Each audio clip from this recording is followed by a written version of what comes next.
So how would you like some more ways in which you could feel more empowered and more confident and rock your week like you're owning it like a boss? So today on the Practical Magic Monday motivation video, I'm going to share ways in which you can feel more confident by using body language. Welcome along. My name is Kate Taylor and Creativity and Empowerment Coach, and I'm here each week with different ways in which you can feel more calm, more empowered and more creative in your life. And today I'm going to talk to you about ways in which you can increase confidence through body language. But first, let's talk a little bit about confidence, because it's one of these things that's a bit of a misnomer in terms of the fact that some people, when I work with people, they say things like they want more confidence or they want to be happier. And actually, what we need to take notice of is the fact that you can have things like confidence and you can have things like happiness, but they are states in which we get in. We can't have them all the time. So if you want confidence in certain situations, say you've got a job interview coming up, say you've got a meeting coming up, you've got a pitch that you're doing, let's look at ways in which you can bring in the state of confidence into the body so that you can feel more empowered and come across with more confidence and feel more confident. So I'm absolutely obsessed with the mind-body connection and what we feed into the mind and how that has a play on the body, what happens with the body and how that has a play on the mind. So what happens is when we're feeding the mind and the body, what we're doing is we're feeding in through the brain. We're sending down a signal down into something called the vagus nerve connection. We send signals down into the body in terms of, yeah, I want to feel empowered. What that does in the body, it plays with you, and then that sends a signal back up into the brain to think empowered. So what we're doing with body language is that we're using both mind and body connection to be more empowered, to think more empowered.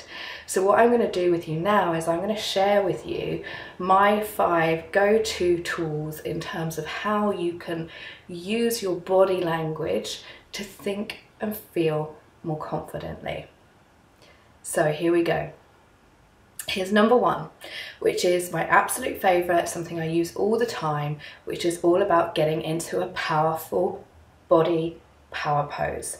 Now, you may have watched Amy Cuddy's TED Talk, which is all about using the body and confidence states to stand in your power. I'm going to put the link to that video in the notes below. What you do here is that you adopt a powerful body language. So we talk about kind of going for the superhero, so you can put your arms up, you can go for the Superman, you can go for hands on hips. Whatever way you're doing it, what you're doing is you're taking up more space. And what this does is that it's been proven that it increases testosterone, which is the dominance hormone in the body, and reduces cortisol, which is the stress hormone in the body. It's the same in the animal kingdom. You make yourself bigger, you make yourself more empowered, you think more empowered. So, number 2 is all about using open body language. So what tends to happen is when we're feeling nervous or when we're feeling slightly anxious is that we close in on ourselves. And you'll really recognize this when you're maybe meeting with somebody who might be shy. They don't want to look at you, they put their head down, they close off. So the opposite of that, in order to feel and look more confident, is to open up your body language. Use open palms, use wide body language, uncross your legs, check in with your posture. Notice if you're hunching over. It's another really interesting thing that Amy Cuddy has found out in the research is what we do in terms of device usage. So the smaller the device, the more we hunch over, the more subservient we feel. So check in where you're hunching over. Get those shoulders back, get that neck up, and practice with this. Power posing and doing this for 2 minutes a day will make you feel more empowered. It's also a really good shot of adrenaline before you go into, say, a meeting, or I do this when I'm going up on stage and talking. So notice how you're holding yourself. Number 3, gestures.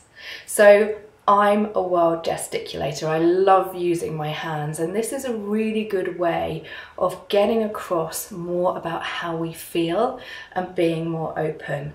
So if you've got your hands behind your back, or you're sitting on them, or you're clenching them tight, again, what's happening is you're closing in. So use open body language, use gestures to get across, to punctuate how you're feeling. It will actually punctuate the importance of what you're saying as well. And we all know a few people who do that in the kind of general mass media, so just be careful what you're doing with your hands as well. Number 4, check in on your energy levels. Now this is a really interesting one. So quite often what happens is, say we're talking, we might be in an interview situation, or we might be in a meeting, and we feel like our energy levels are quite high. What might happen is, if you're feeling slightly nervous, is you tone yourself down slightly. So where you might come out and think that you're at an 8 or a 9, somebody else observing might think that you're maybe a 2 or a 3. So just be aware of your energy levels and then turn them up a bit. Like, I'm not saying you have to go full on children's TV presenter here, but in those particular situations, turn up your energy levels. Your body will react accordingly. Your emotion and your energy will react accordingly. That's a really good one for playing with your energy levels to make you feel more confident. And number 5 is so super simple, but probably one of the most effective things is to smile. Because when we're feeling nervous, our face tends to kind of hold on, you know, our muscles get tense. And actually, when we grimace and when we're frowning, we're signaling to the body that something is wrong. So notice and smile.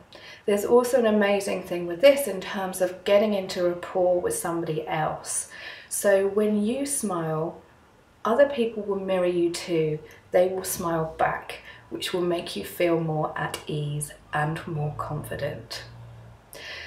So that's it in terms of this week sharing my 5 ways in which you can use body language to feel more confident when you need it. I hope you've enjoyed it. If you have, give me a thumbs up and do subscribe below for more Practical Magic Monday motivation videos. Also, do sign up to the newsletter link that I've got in the subscription below, because I have got some amazing ways in which I am sharing more practical magic with you over the next few months, and I can't wait to tell you all about the launch news. So until next week, have a great week, a calm, creative and empowered one.